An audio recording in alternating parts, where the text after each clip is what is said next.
What's your version of Barbados? That one thing you long for, but don't see a way to get to.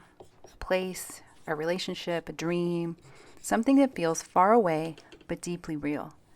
For Neville Goddard, that place was literally Barbados. And the way he got there, without money, without a plan, became one of the most famous demonstrations of his core teachings. Live in the end. In the 1930s, Neville was living in New York City. He was broke, homesick, and wanted to go back to Barbados for Christmas. But he had no job, no savings, and no realistic way to make the trip. So he turned to his teacher and mentor, Abdullah. Abdullah wasn't just a mentor, he was a mystic, a man who taught Neville that imagination is sacred, that consciousness is the only true reality. Neville asked for help, hoping for advice or support. Instead, Abdullah said something direct and strange. You are in Barbados. You went first class, and you are already there. He wasn't offering encouragement, he was giving a command. Live as if it's already true. Neville walked away confused but willing. He went home and began imagining, and that's when everything began to change. Neville and Barbados. Each night, Neville closed his eyes and imagined Barbados. Not the flight, not the money, just the feeling of being there. He imagined standing in Bridgetown. He felt the tropical breeze. He heard his family laughing from the other room. He smelled the air he had grown up with. He wasn't visualizing. He was entering a state. And Abdullah was strict about it. He told Neville, "Don't talk to me about how you'll get there. You are already there." That was the teaching. Neville had to live in the feeling of the wish fulfilled, not as something coming, as something done. The inner assumption.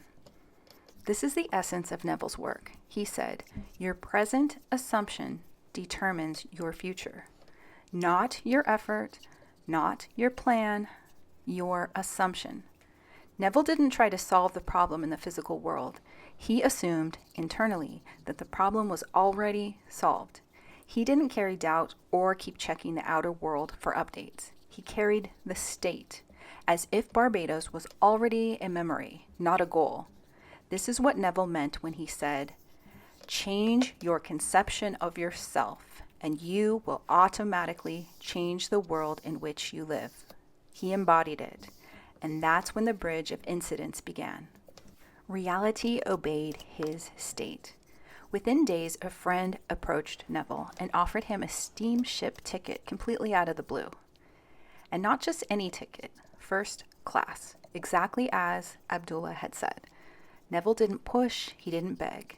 He simply aligned with the result in imagination, and the outer world responded in kind. He later said, the world is a mirror, forever reflecting what you are doing within yourself. This wasn't magic. It wasn't coincidence. It was law. He persisted in the state, and the world conformed. Living in the end equals identity shift.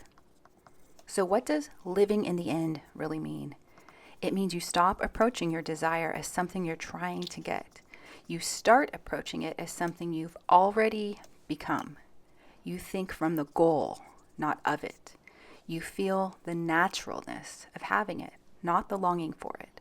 Neville said, you must enter the image and think from it rather than of it. When you live in the end, you start showing up differently. You stop looking for signs because your assumption already is the sign. This is the identity shift. You go from I hope to I am. Spirit of Barbados. For Neville, Barbados wasn't just a place. It was home, family, belonging, identity. And belief in Barbados runs deep. This is a culture that understands resilience, where faith isn't abstract, it's embodied. Through hardship and history, Barbadians have learned to move forward with a kind of quiet knowing. It's the spirit behind Neville's message. What you believe, when fully assumed, becomes what you live. Neville simply gave spiritual law a new language. Live in the end is ancestral wisdom made conscious. Apply this daily. This isn't just about manifesting a big thing. It's a practice, something you can do every night. Neville often said the best time to assume the end is as you fall asleep.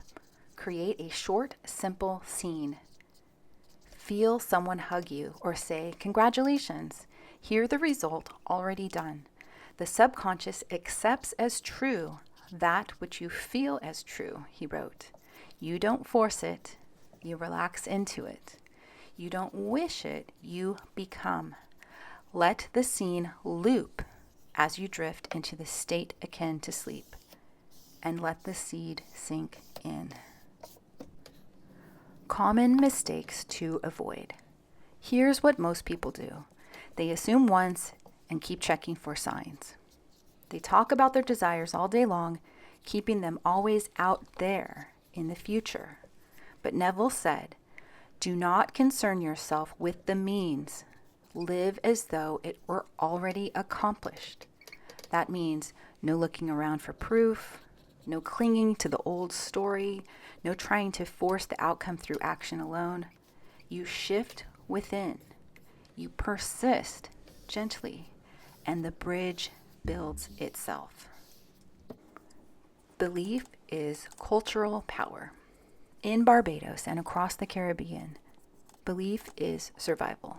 It's in the language, the music, the prayers passed down. It's how generations endured. Neville's message reflects that heritage, that reality is not something to react to, but something we shape from the inside out. Consciousness is the only reality, he said. It's not philosophy, it's the operating system of life.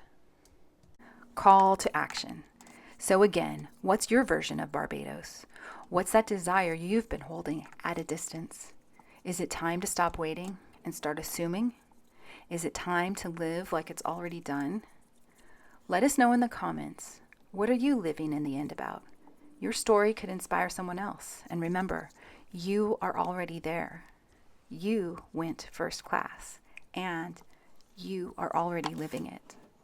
Thanks for viewing. See you in the next one.